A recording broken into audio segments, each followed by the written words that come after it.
ఓం సమర్థ సద్గురు సాయినాథాయ నమః.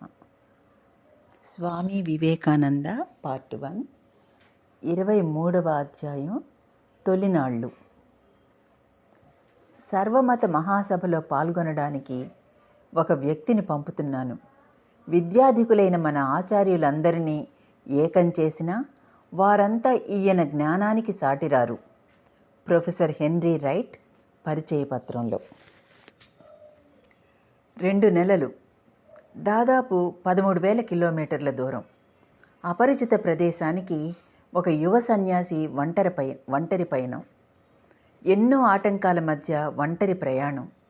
ఇప్పుడు తలుచుకున్నా కూడా మనసు కాస్త ఉలిక్కి పడుతుంది. స్వార్థం ఇసుమంత కూడా లేని ఇటువంటి మహాత్ములను గురించే శంకరాచార్యులు ప్రశాంతతను, మహత్వాన్ని సంతరించుకున్న మహాత్ములు ఉన్నారు. ప్రాకుకుంటూ వచ్చే వసంతకాల మందపవనంలా వారు మానవాళికి హితం చేస్తారు. ఈ సంసార సాగరాన్ని వారు దాటారు. ఇతరులు కూడా ఆ విధంగానే దాటాలనే ఉద్దేశంతో కించిత్తు కూడా స్వార్థం లేకుండా పాటుపడతారు. సూర్యుని తీక్షణ కిరణాలతో దహింపబడిన భూమిని చంద్రుని శీతల కిరణాలు సహజంగా చల్లబరిచేటట్లు ఇతరుల దుఃఖాలను బాపడానికి పాటుపడడం వారి నైజమవుతుంది అని వచించారు. ఇతరుల దుఃఖాలను బాపడానికి పాటుపడడం అన్నది సామాన్యంగా ఒక మహాత్ముని జీవితంలో ఆధ్యాత్మికతకు సంబంధించినదిగా ఉంటుంది. తమను వెతుక్కుంటూ వచ్చేవారికి కానీ, కొన్ని సమయాలలో స్వయంగా తామే వెతుక్కుంటూ వెళ్ళైనా వారు కొందరి జీవితాలలో జ్ఞానదీపాన్ని వెలిగిస్తారు. ఆధ్యాత్మికత అనే మహోన్నత సహాయం అందిస్తారు. శిష్యుల పాపాలను స్వీకరించి గురువు శారీరకంగానూ మానసికంగానూ బాధలు అనుభవించడం కద్దు.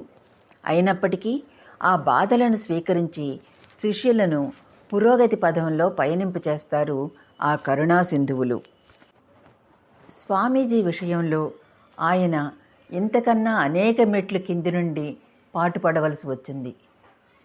భారతీయులను ఆధ్యాత్మిక జీవితం కన్నా ముందుగా సామాన్య జీవితానికి ఆయన సంసిద్ధపరచవలసి వచ్చింది.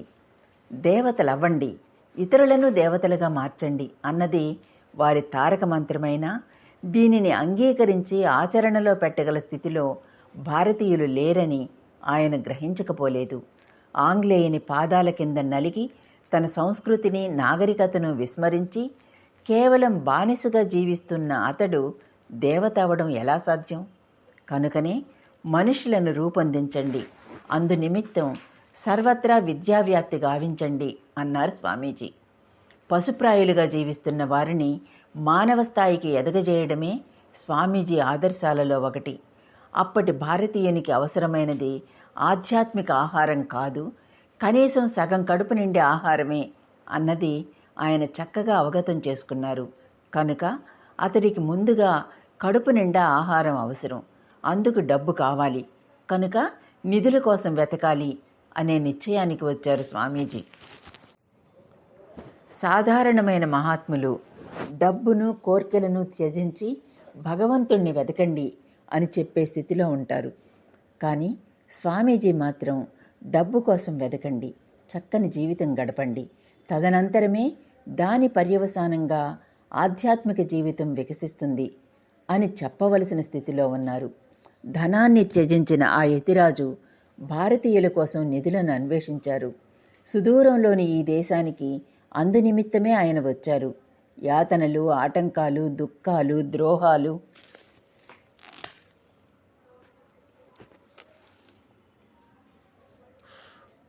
ప్రతిఘటనలు, విమర్శలు అన్నీ భరించారు. ఎంతటి మహోన్నత త్యాగం ఇది! ఎంతటి మహోన్నత కారుణ్యం! ఆ కరుణాసాగరులైన స్వామీజీని దాదాపు మరొక 500 మందిని తీసుకువచ్చిన ఇండియా సామ్రాజ్ఞి జూలై 27వ తేదీన వాంకోవర్ చేరుకుంది. వాంకోవర్ నుండి చికాగో 2000 మైళ్ళ దూరంలో ఉంది. రైలులో 5 రోజుల ప్రయాణం. 2 వైపులా రమణీయమైన ప్రకృతి దృశ్యాలను ఆనందంతో తిలకిస్తూ స్వామీజీ పయనించారు. విసుగుపరిచిన ఓడయానం తర్వాత ఈ రైలు ప్రయాణం నూతనోత్సాహం కలిగించింది. జూలై 30వ తేదీన ఆయన చికాగో చేరి ఉంటారు. ఇచ్చిపుచ్చుకోవడాలు, బేరసారాలు చేయడం లాంటి లౌకిక వ్యవహారాలేవి స్వామీజీకి అస్సలు తెలియవు. కనుక ఆయన ప్రతి చోట మోసపోయారు. రైలు నుండి సామాన్లు దించడానికి కూడా ఎంతో ఎక్కువ కూలి ఇచ్చి ఎలాగో బయటకు వచ్చారు. ఎక్కడ చూసినా జనం వెల్లువలా ఉన్నారు. ప్రపంచ ప్రదర్శన సందర్శింప వచ్చిన జనసందోహం. చికాగో అనుభవం ఆయనకు పూర్తిగా కొత్తది.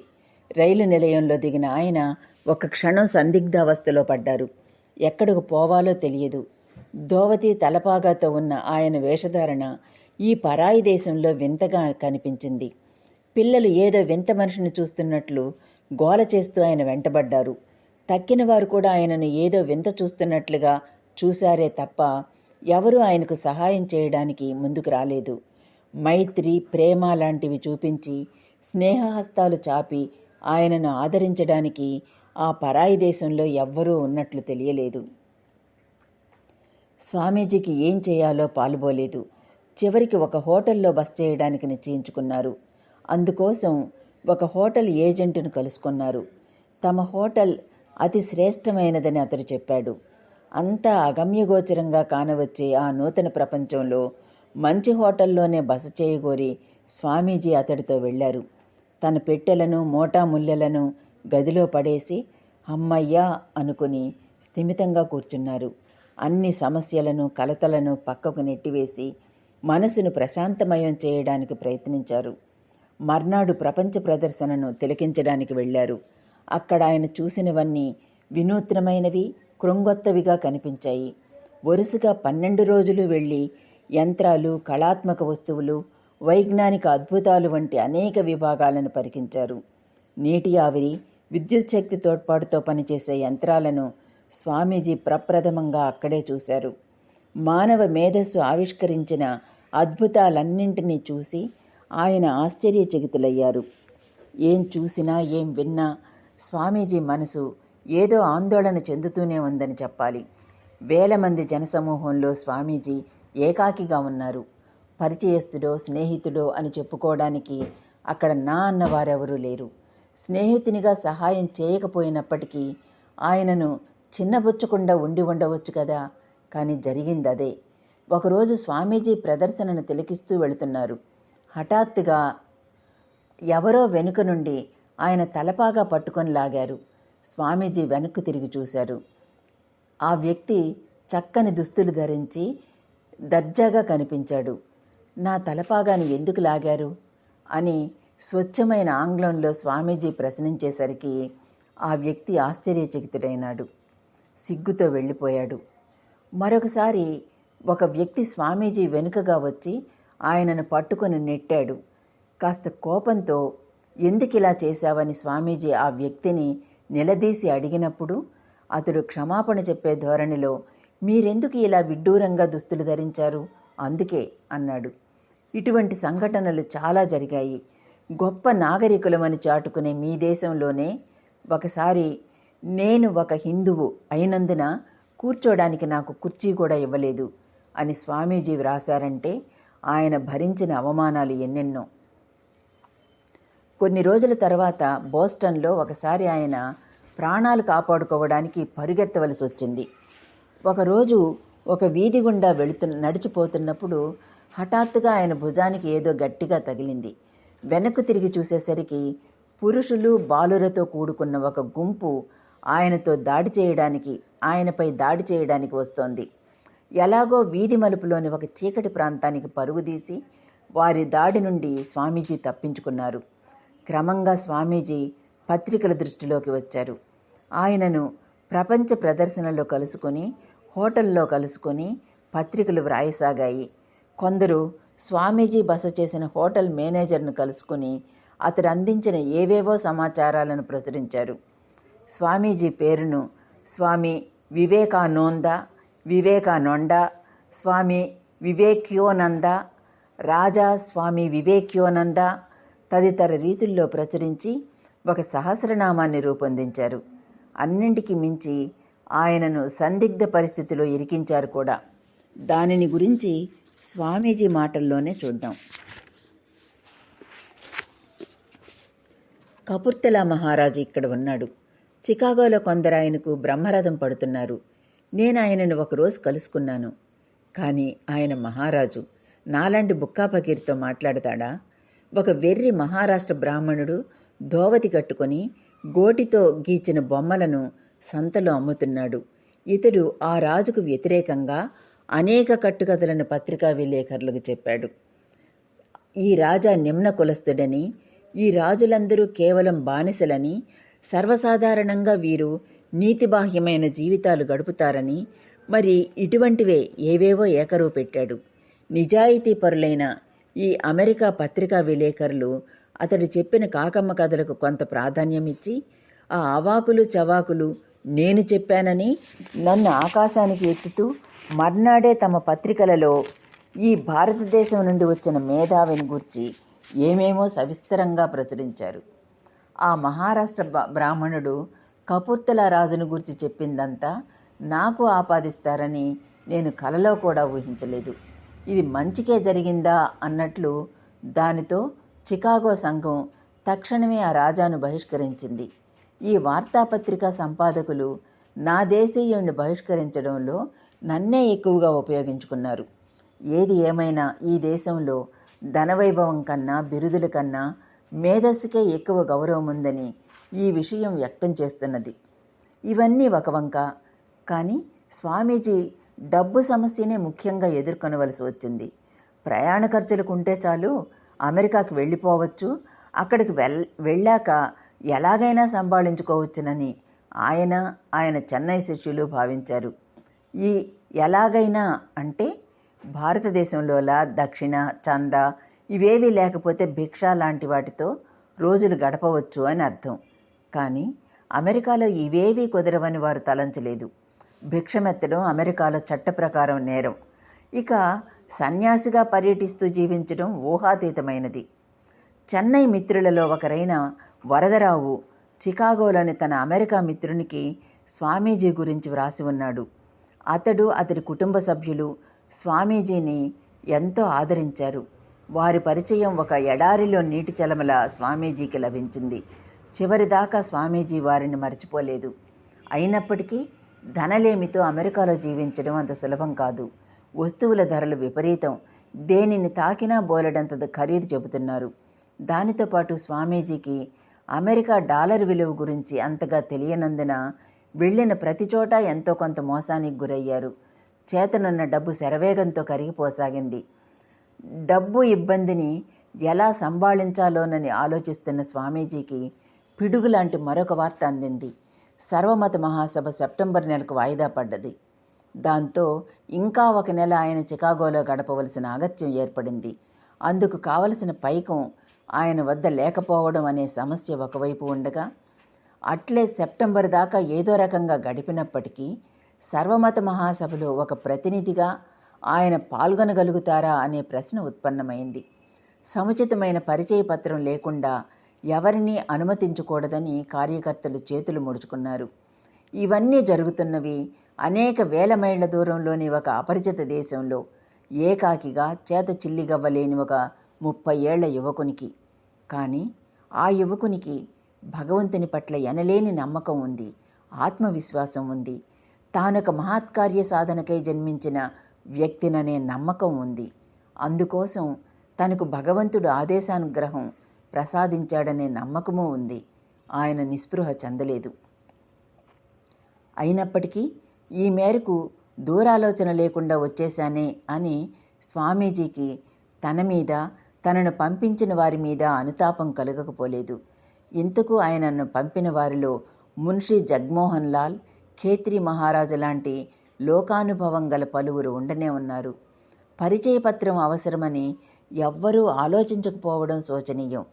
ఈ విషయంగా నివేదిత ఆశ్చర్యపోతూ ఇలా అంది: అమెరికా సంప్రదాయాలను, నియమ నిబంధనలను ఆ చెన్నై శిష్యులు అసలు ఎరుగరు. స్వామీజీ పట్ల వారికున్న అపరిమిత నమ్మకం దానిని గురించి వారిని ఆలోచింపచేయనివ్వలేదు.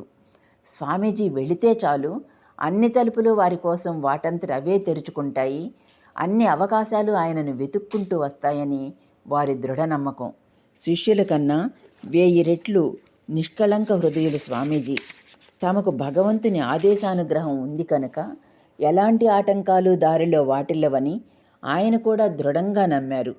సంస్థాగత రీత్యా వ్యవహరించడం హిందూ మతంలో కించిత్తు కూడా లేదనడానికి ఈ ఒక్క ఉదాహరణ చాలదా? లేకుంటే యావత్ ప్రపంచపు డబ్బు బలము కేంద్రీకృతమై అపార శక్తితో విరాజిల్లుతున్న ఒక దేశానికి పరిచయ పత్రమో మరో అధికారిక మద్దతో లేకుండా ఒకరిని పంపడానికి సాహసిస్తారా?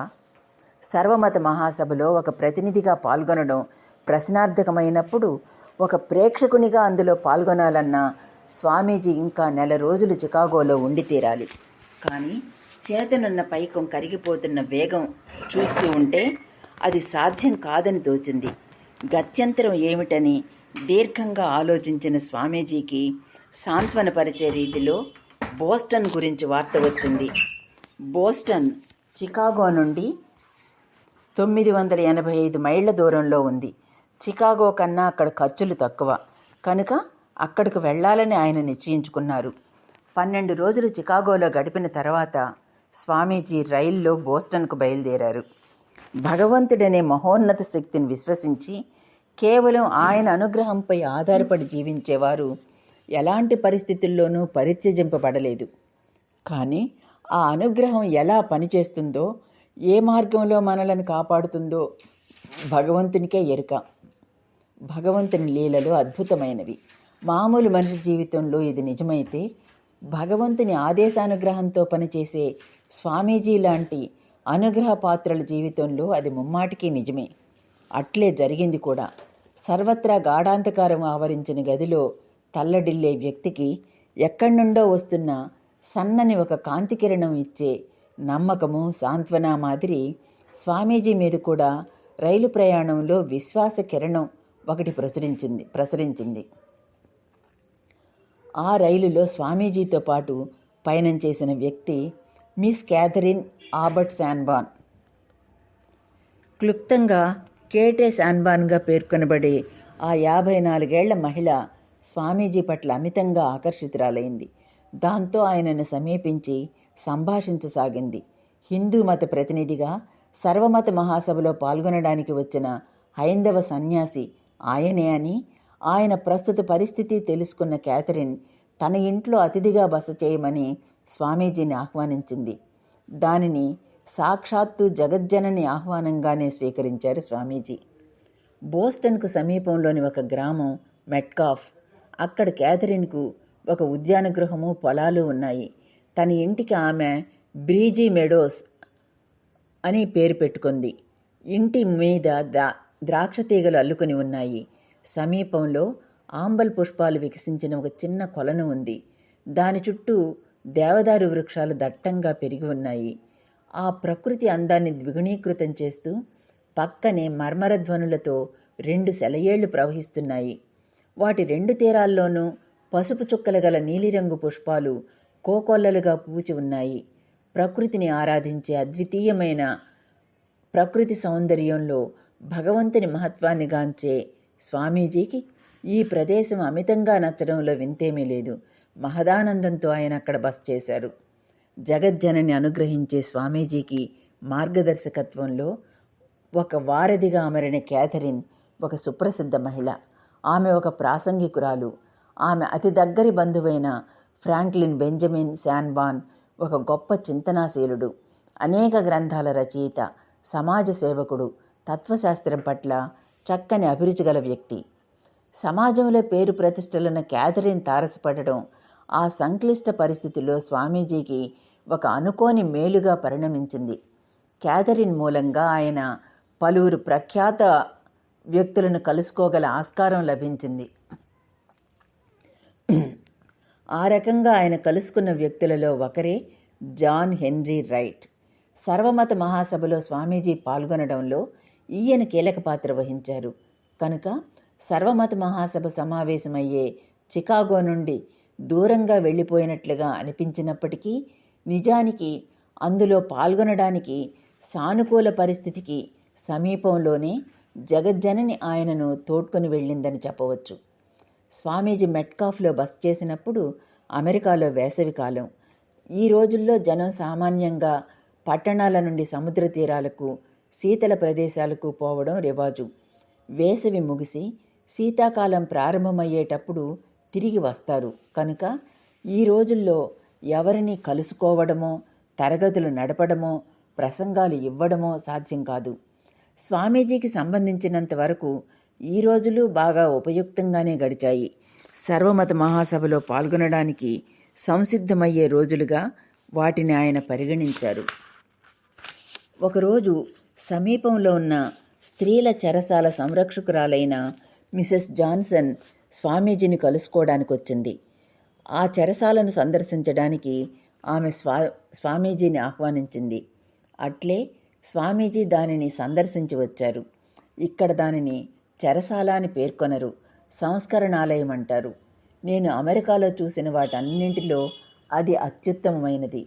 ఖైదీలు ఇక్కడ ఎంత దయతో చూడబడుతున్నారో, ఏ విధంగా వారు సంస్కరింపబడి మంచి పౌరులుగా సంఘంలోకి తిరిగి పంపబడుతున్నారో, ఇది ఎంత అద్భుతంగానూ సుందరంగానూ ఉందో మీరు కళ్ళారా చూస్తే గానీ నమ్మలేరు. ఆహా, భారతదేశంలో బీదలను అనాథలను గూర్చి తలచినప్పుడు బాధతో నా హృదయం ఎట్లా తపిస్తోందో. వారికి గతి లేదు, తప్పించుకునే అవకాశం లేదు, పైకి రావడానికి దారి లేదు అంటూ అక్కడ కూడా భారతీయుల గురించే బాధపడ్డారు స్వామీజీ. డబ్బు వాయువేగంతో కరిగిపోసాగింది. స్వామీజీ వద్ద ఇంకా $130 మిగిలి ఉన్నాయి.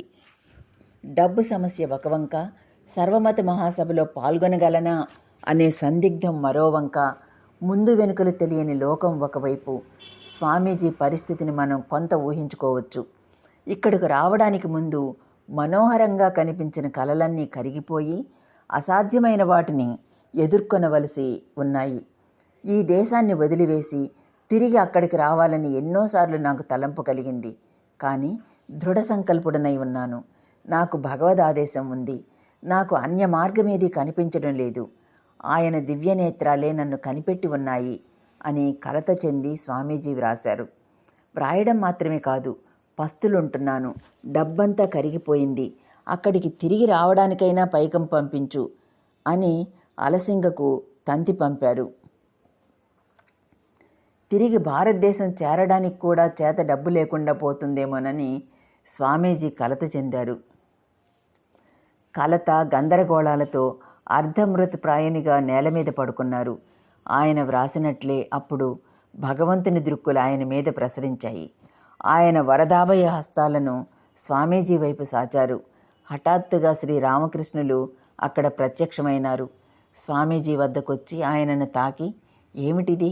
లేనాయనా, లోకం పోకడ తలపోసి ఇంతగా అశాంతి చెందకు అని చెప్పి మాయమైనారు. శ్రీరామకృష్ణుల అభయంతో స్వామీజీ ఎంతో సాంత్వన పొందారు. సర్వమత మహాసభలో స్వామీజీ పాల్గొనడానికి వీలుగా శ్రీరామకృష్ణులు తలుపులు తెరిచారు. అందుకే ప్రొఫెసర్ జాన్ హెన్రీ రైట్ మూలంగా మార్గం ఏర్పడింది. బోస్టన్లోనే ప్రప్రథమంగా స్వామీజీ రమాబాయి బృందాల పట్ల ప్రతిఘటన చూపవలసిన అగత్యం కలిగింది. అక్కడ ఒక మహిళా సంఘంలో ఆగస్టు నెలాఖరున ప్రసంగించడానికి స్వామీజీకి ఆహ్వానం వచ్చింది. రమాబాయికి సహాయం అందిస్తున్న సంఘం అది. రమాబాయి ఒక మరాఠీ బాల వితంతువు.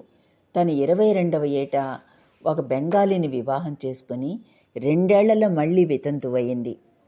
ఆ తర్వాత ఇంగ్లాండ్ వెళ్ళి క్రైస్తవ మతం పుచ్చుకుంది. పిదప అమెరికా పోయి అక్కడ అనేక కేంద్రాలు నెలకొల్పింది. అమెరికాలో నిధులు సేకరించి భారతదేశంలోని బాల వితంతువులకు పాఠశాలలు ప్రారంభించాలన్నది ఆమె లక్ష్యం. లక్ష్యమేమో ఉన్నతమైనదే కానీ ఆమె ఆచరణ విధానం ఆమోదయోగ్యమైనదిగా లేదు. భారతదేశంలో స్త్రీలకు వితంతువులకు లభించే నిరాదరణను అతి హీనంగా చిత్రించి నిధులు వసూలు చేసింది. స్త్రీలు తమను ఆలయ ఊరేగింపు సమయంలో రథచక్రాల కింద అర్పించుకొని ప్రాణత్యాగం చేయడం, ఆడ శిశువులను గంగలో మొసళ్లకు వేయడం లాంటి అనేక కట్టుకథలు చెప్పింది.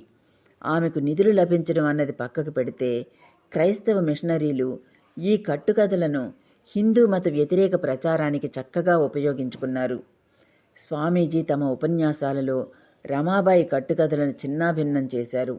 ఇవన్నీ కట్టుకథలని చెప్పి అసలు పరిస్థితిని తెలియజేశారు. ఇప్పుడు ఆరంభమైన ఈ సమస్య దీర్ఘకాలం స్వామీజీ కార్యకలాపాలకు ఆటంకంగానే ఉండిపోయింది. క్యాథరిన్ స్వామీజీ పట్ల గౌరవ మర్యాదలు వ్యక్తం చేసినప్పటికీ స్వామీజీ వేషధారణ, విచిత్ర ఆచార వ్యవహారాలను కాస్త పరిహాసపూర్వకమైన ధోరణిలోనే చూసిందనవచ్చు. ఇరుగు పొరుగు వారిని, మిత్రులను పిలిచి భారతదేశం నుండి వచ్చిన విచిత్రం అంటూ స్వామీజీని వారికి పరిచయం చేసింది. అన్నింటినీ స్వామీజీ సహించారు. ఒకరోజు క్యాథరిన్ బంధువైన బెంజమిన్ స్వామీజీతో మాట్లాడుతున్నాడు. మొదట్లో అతడికి స్వామీజీ పట్ల అంత గొప్ప అభిప్రాయం లేదు. కానీ మాట్లాడే కొద్దీ అతడి అభిప్రాయం మారిపోయింది. పర్యవసానంగా స్వామీజీ పట్ల అతడు అమితంగా ఆకర్షితుడైనాడు. బోస్టన్లోని తన ఇంటికి విచ్చేయమని ఆహ్వానించాడు. ఈ రోజుల్లోనే ప్రొఫెసర్ రైట్ను స్వామీజీకి పరిచయం చేసింది క్యాథరిన్. స్వామీజీని గురించి విన్న రైట్ ఆయనను తనతో కొన్ని రోజులు బస చేయమని ఆహ్వానించాడు. ఆ సమయంలో ఆయన బోస్టన్కు దాదాపు 30 మైళ్ళ దూరంలోని అన్నీస్క్వామ్ అనే ప్రాంతంలోని ఒక ప్రశాంతమైన గ్రామంలో సెలవులను గడపడానికి వచ్చాడు. ఆగస్టు 26, 27 తేదీలు ఆయనతో స్వామీజీ గడిపారు. ప్రొఫెసర్ విద్యాధికుడు. ఇద్దరు అనేక విషయాల గురించి ముచ్చటించుకున్నారు. భారతదేశంలో అనేక చోట్ల జరిగినట్లే ఇక్కడ జరిగింది. కొద్దిసేపు మాట్లాడగానే స్వామీజీ అసామాన్యులని రైట్కు అవగతమైంది.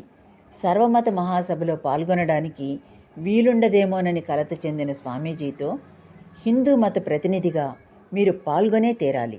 మీ గురించి అమెరికా తెలుసుకోవాలంటే అదొక్కటే తప్ప మరో మార్గం లేదు అని చెప్పి రైట్ ఆయనను ఉత్సాహపరిచాడు. కానీ అందుకు అవసరమైన పరిచయ పత్రమో యోగ్యతాపత్రమో నా వద్ద లేవు అన్నారు స్వామీజీ సంకోచిస్తూ. స్వామీజీ, మీకు యోగ్యతాపత్రమా?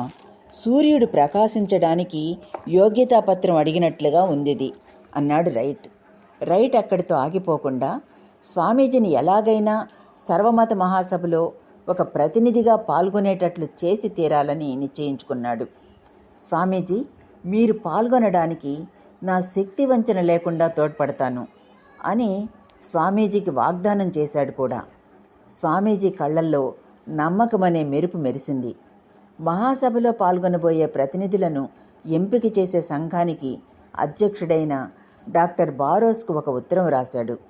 సర్వమత మహాసభలో పాల్గొనడానికి ఒక వ్యక్తిని పంపుతున్నాను. విద్యాధికులైన మన ఆచార్యులందరినీ ఏకం చేసినా వారంతా ఈయన జ్ఞానానికి సాటిరారు అంటూ ప్రొఫెసర్ రైట్ ఆ ఉత్తరంలో రాశాడు. స్వామీజీ వద్ద పైకం లేదని గ్రహించి చికాగో వెళ్ళడానికి పైకము, అక్కడ ఇతర ప్రతినిధులతో పాటు బస చేయడానికి పరిచయ పత్రాలు కూడా ఇచ్చాడు. నిష్క్రమించక కాపాడుతున్న గురుదేవులను తలుచుకొని స్వామీజీ పులకితాంతరంగులయ్యారు. సేలం వెళ్ళాక ప్రొఫెసర్కు తన కృతజ్ఞతలు తెలుపుకుంటూ స్వామీజీ సెప్టెంబర్ 4వ తేదీన ఒక లేఖ వ్రాశారు. మీరు, గౌరవనీయురాలైన మీ శ్రీమతి గారు, మీ ముద్దు బిడ్డలు నా మనస్సుపై చెరిగిపోని ముద్ర వేశారు. మీతో ఉన్నంతకాలం స్వర్గంలో ఉన్నట్లు భావించాను. వరాలను ప్రసాదించే ఆ భగవంతుడు తన అమూల్యమైన దీవెనలను మీపై వర్షించుగాక. ఆ లేఖతో పాటు తమ హృదయంలో చెలరేగిన ఉద్వేగానికి అద్దం పట్టే రీతిలో భగవదన్వేషణ అనే కవితను కూడా వ్రాసి పంపించారు. తమ కష్టాలలో, ప్రయాసలలో భగవంతుడు ఏ విధంగా కనిపించని తోడుగా ఉండి మార్గదర్శకత్వం వహిస్తున్నాడో ఈ కవితలో అద్భుతంగా స్వామీజీ వర్ణించారు. చికాగో బయలుదేరడానికి ముందు ఒక వారం స్వామీజీ సత్వరంగా పనిచేయవలసి వచ్చింది. ఆగస్టు 27వ తేదీ ఆదివారం నాడు ఆయన అన్నీస్క్వామ్లోని ఒక చర్చిలో ఉపన్యసించారు. భారతదేశానికి తక్షణ ఆవశ్యకత సాంకేతిక విద్యే కానీ మతం కాదు అనే అంశాన్ని ఆ ప్రసంగంలో నొక్కి వక్కాణించారు. ఆ ప్రసంగం ఉద్వేగము, ఉప్పొంగే కార్యతత్పరతలతో నిండిపోయింది. అది విన్న శ్రోతలు కూడా ఆ ఉద్వేగానికి స్పందించి అటువంటి విద్యను తక్షణమే అమలుపరిచే కళాశాలను భారతదేశంలో స్థాపించడానికి నిధులు వసూలు చేయనారంభించారట. స్వామీజీ గురించి, అన్నీస్క్వామ్లో ఆయన గడిపిన రోజుల గురించి శ్రీమతి రైట్ దీర్ఘమైన వివరణ ఇచ్చారు. ఆయన సామాన్యంగా మోకాలు దిగువ దాకా వచ్చే పొడవైన కాషాయపు అంగీ ధరించేవారు. ఫాదరీలు ధరించే మాదిరిగా అది ఉంది.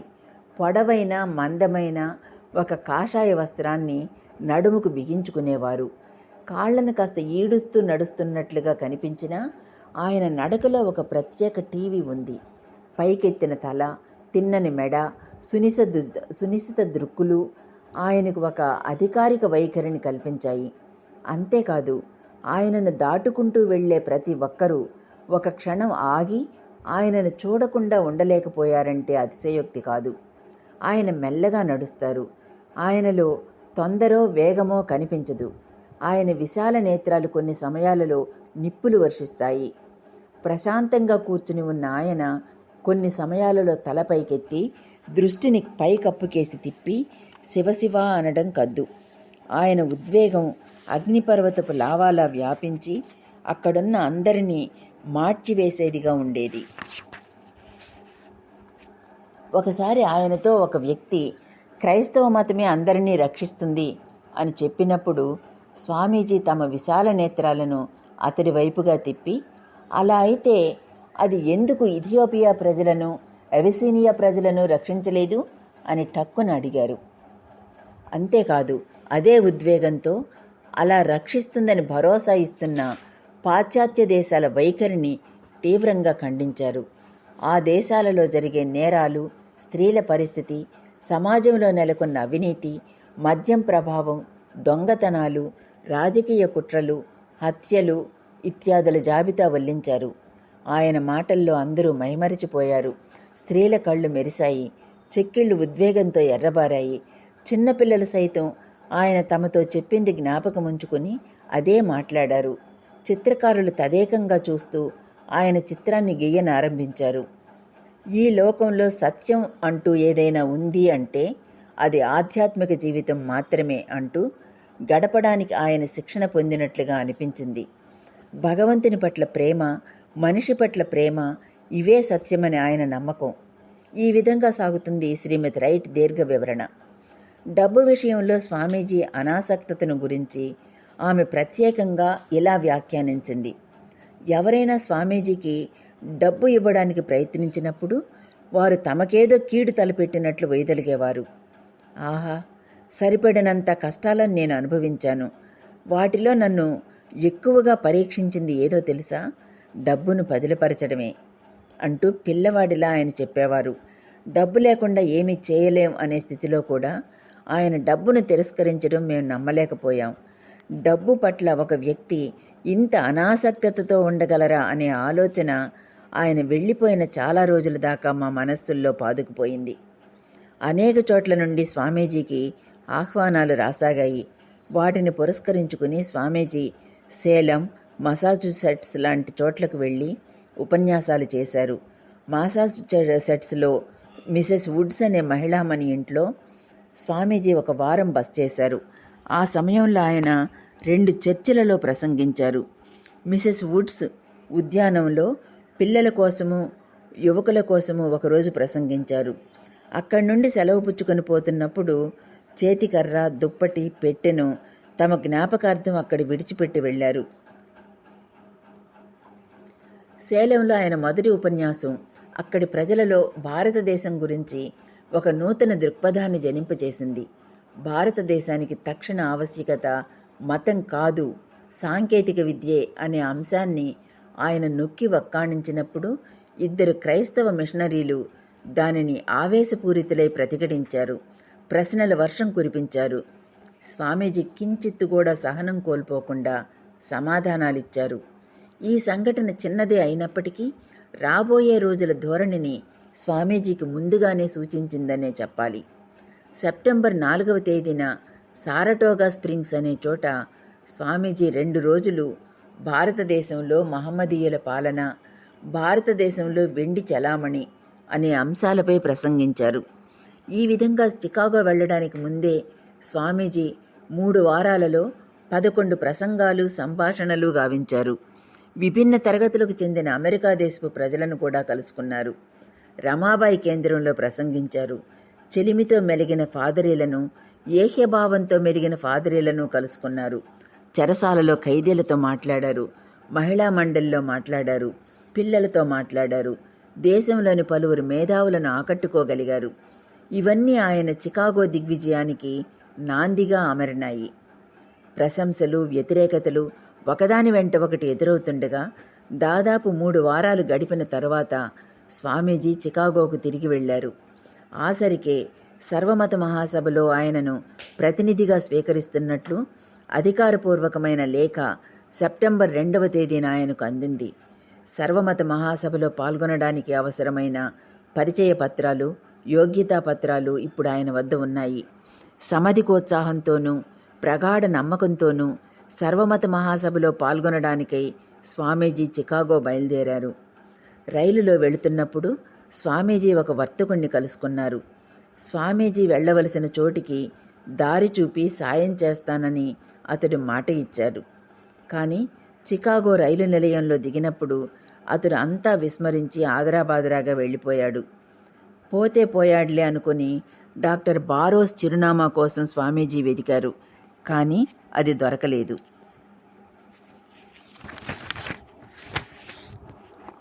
రైలు నిలయం నగరానికి ఈశాన్యం వైపు ఉంది. ఆ ప్రాంతంలో జర్మనీ వారు ఎక్కువగా నివసిస్తున్నారు. భాషా సమస్య కారణంగా స్వామీజీకి ఎవరి నుండి సాయం అందలేదు. అంతేకాక స్వామీజీని ఒక నల్లజాతి వ్యక్తిగా ఎంచి ఆ ప్రాంతీయులు ఆయనను యావగించుకొని అస్సలు పట్టించుకోలేదు. ఏదన్నా హోటల్కు పోదామన్నా దారి చూపే నాదురెవరూ ముందుకు రాలేదు. దాంతో ఏ సహాయమూ లభించని దిక్కుతోచని స్థితిలో అలసి సొలసిపోయారు స్వామీజీ. చీకటి పడసాగింది. భారతదేశంలో లాగానే అమెరికాలోనూ రైలు నిలయంలోని సరకు రైలు పెట్టెలు పేదలకు, గతిలేని వారికి తలదాచుకునే స్థావరాలు. స్వామీజీ కూడా అలాగే ఒక రైలు పెట్టెను ఎన్నుకొని దానిలో ఆ రాత్రి గడిపారు. ఇక ఒకే రోజులో అమెరికాను కంపింపజేయనున్న ఆయన నాడు నిరాదరణకు లోనై ఒక రైలు పెట్టెలో పడి ఉండవలసి వచ్చింది. ఉదయమైంది. సూర్యుడు ఉదయించాడు. స్వామీజీ మనస్సులోనూ నమ్మకం అంకురించింది. రైలు నిలయం నుండి బయటకు వచ్చి కాళ్ళు తీసుకుపోతున్న వైపుగా నడుస్తున్న స్వామీజీ తానొక విశాలమైన వీధి గుండా పోతున్నట్లు గ్రహించారు. భారతదేశంలా భావించి ఇంటింటికి వెళ్ళి సహాయం కోసం తలుపులు తట్టారు. కానీ ఆయన ఉన్నది అమెరికాలోనని తెలియజేయబడింది. సహాయం లభించకపోగా ఆయన ముఖం మీదే తలుపులు మూయబడ్డాయి. స్వామీజీ నిస్పృహ చెందారు. భగవంతుడు చూపే మార్గం కోసం ఎదురుచూస్తూ వీధి మూలన కూర్చుండిపోయారు. లోకం చేయూతనివ్వని చోట భగవంతుని హస్తాలు చాచుకుంటాయి. లోకం తలుపులు మూతబడిన చోట భగవద్వారాలు తెరుచుకుంటాయి. ఖచ్చితంగా అలాగే జరిగింది. స్వామీజీ కూర్చున్న చోటికి ఎదురుగా ఉన్న ఇంటి తలుపులు బళ్ళున తెరుచుకున్నాయి. గాంభీర్యం ఉట్టిపడుతున్న ఒక మహిళ ఆ ఇంట్లో నుండి స్వామీజీ వద్దకు వచ్చి అతి కోమల కంఠస్వరంలో, "మీరు సర్వమత మహాసభలో పాల్గొనడానికి వచ్చారా?" అని అడిగింది. అప్పటి నుండి ప్రారంభమైంది ఒక దివ్యానుబంధం. స్వామీజీ జీవితంలో శాశ్వతమైన స్థానం సంతరించుకుంది ఆ మహిళామ తల్లి. ఆమె మిసెస్ హేల్. ఆమె కుటుంబం స్వామీజీ జీవితంలో విడదీయలేని ఒక భాగంగా విరాజిల్లింది.